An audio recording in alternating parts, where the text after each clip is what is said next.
Assalamualaikum warahmatullahi wabarakatuh. Salam sejahtera bagi kita semua. Perkenalkan, saya Anton Farid Triatmojo. Saya dari ITL Trisakti, jurusan Teknik Dirgantara kelas B.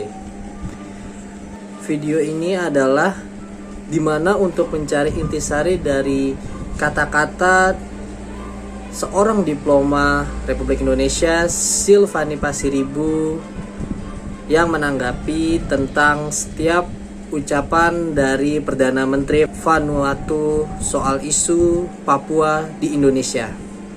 Sebelumnya, apa itu negara Republik Vanuatu?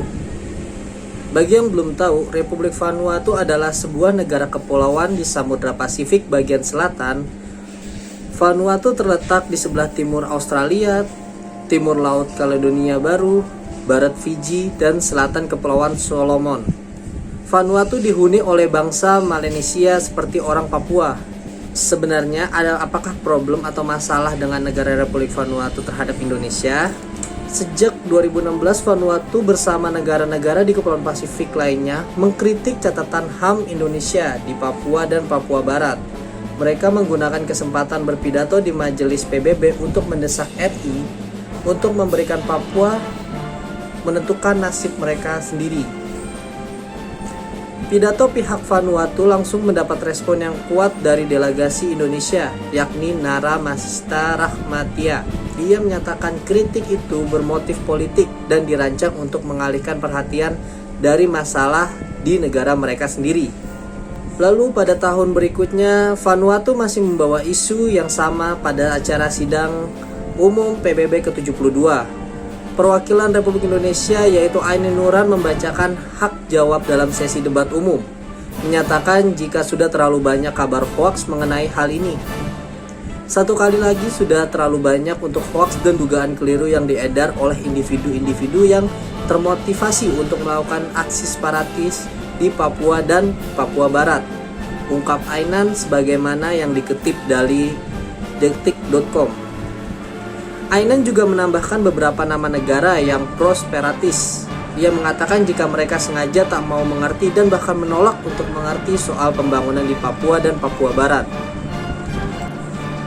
Pada tahun 2018, Wakil Presiden Yusuf Kala yang menjabat kala itu menyinggung soal pentingnya menghormati kedaulatan negara lain dalam sidang umum PBB. Yusuf Kala bahkan menyindir Vanuatu yang dianggap mendukung gerakan separatis.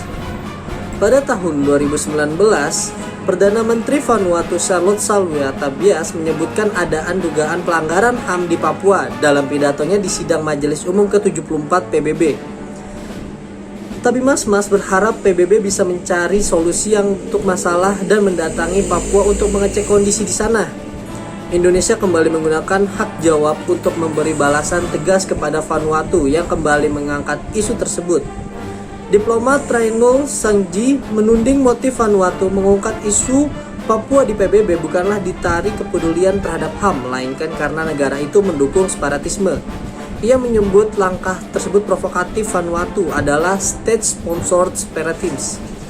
Selain itu, rakyat Indonesia juga mengecam tindakan Vanuatu yang sengaja memasukkan Benny Wenda ke kantor Komisioner Tinggi Hak Asasi Manusia Persatuan Bangsa-Bangsa, merupakan pimpinan Liberation Movement from West Papua atau dalam singkatannya ULMWP, atau yang sering disebut sebagai Gerakan Pembebasan Papua. Pada tahun 2020, tepatnya pada 26 September 2020 kemarin, pihak Vanuatu kembali mengungkit masalah yang sama lewat pidato yang dibawakan oleh Perdana Menteri Vanuatu, Bob Lohman. Pidato Lohman ini ditanggapi oleh diplomat perwakilan Indonesia Silvani Austin Pasaribu yang mengatakan negara ini terlalu ikut campur dengan urusan Indonesia. Silvani juga mengingatkan Vanuatu bukan representasi rakyat Papua. Silvani juga menghimbau Vanuatu untuk menjalankan apa yang tercantum dalam piagam PBB. Untuk lebih mengetahui lebih lanjut mengenai Charter of the UN atau Piagam Perserikatan Bangsa-Bangsa adalah dari Wikipedia Bahasa Indonesia, mengatakan Piagam PBB adalah konstitusi PBB yang ditandatangani di San Francisco pada 26 Juni 1945 oleh ke-50 anggota asli PBB. Piagam ini mulai berlaku 24 Oktober 1945 setelah diartikan oleh 5 anggota pendirinya, Republik Tiongkok, Prancis, Uni Soviet, Britania Raya, Amerika Serikat, dan mayoritas penandatangan lainnya. Piagam ini adalah sebuah janji konstituen dan seluruh penandatanganan terikat dengan isinya. Selain itu, piagam tersebut juga secara eksplisit menyatakan bahwa Piagam PBB mempunyai kuasa melebihi seluruh perjanjian lainnya. Ia diratifikasi oleh Amerika Serikat pada 8 Agustus 1945 yang membuatnya menjadi negara pertama yang bergabung dengan PBB.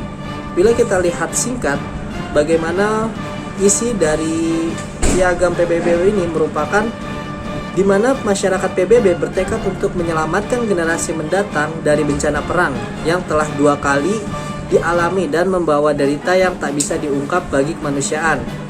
Untuk menegaskan keyakinan pada hak asasi manusia, pada harga diri dan kehormatan manusia, sesungguhnya pada hak yang setara antara pria dan wanita dan negara kecil dengan negara besar. Untuk membangun kondisi di mana keadilan dan kehormatan atas kewajiban yang timbul dari perjanjian dan hukum internasional ini agar dapat dipertahankan. Untuk meningkatkan kesejahteraan sosial dan standar hidup yang lebih baik dalam kebebasan yang lebih luas. Dan untuk tujuan itu, PBB menerapkan toleransi dan hidup bersama dalam perdamaian dengan satu sama lain sebagai tetangga, mempersatukan kekuatan untuk menjaga perdamaian dunia dan keamanan, memastikan dan menerima prinsip dan cara bahwa kekuatan bersenjata tidak seharusnya digunakan untuk kepentingan pribadi, melainkan dijaga untuk kepentingan umum, menggunakan mesin internasional untuk mempromosikan kemajuan ekonomi dan sosial seluruh masyarakat. Apabila kita merecek kembali tentang Piagam PBB ini akan sangat panjang, maka kita kategorikan dan klasifikasikan secara singkat, yaitu mengenai tentang isi dari Piagam PBB secara umum. Menjamin terciptanya perdamaian dunia, hak-hak manusia dan kemajuan sosial ekonomi. Lalu ada perselisihan diselesaikan dengan cara damai dan tanpa perang.